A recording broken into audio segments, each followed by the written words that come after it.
ধূমপান করার পর নামাজ পড়লে নামাজ হবে কিনা? ধূমপান করার পর যদি আপনি নামাজ পড়েন, নামাজ সব যদি ঠিকঠাক মতো করেন, তাহলে নামাজ কাগজে কলমে হয়ে যাবে, আইনত হয়ে যাবে।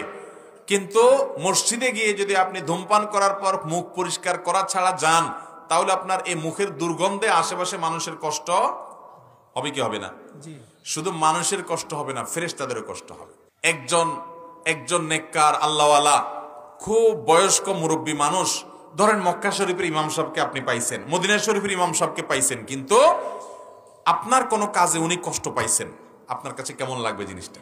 খুব খারাপ লাগবে না যে আমি এত বড় একজন আল্লাহর নেককার বান্দাকে কষ্ট দিলাম? যারা ধূমপান করে মসজিদে যান নামাজ পড়তে, তারা ওই মক্কা মদিনার ইমাম সাহেব না, স্বয়ং আল্লাহর ফেরেশতাদেরকে কষ্ট দেন। কারণ নবী করিম সাল্লাল্লাহু আলাইহি ওয়াসাল্লাম বলেছেন, তাতাআযাল মালাইকাতু বিমা ইয়াতাআযা বিহি বনু আদম, মানুষ যেসব বিষয়ের কারণে কষ্ট পায়, ফেরেশতারাও সেগুলোর কারণে কষ্ট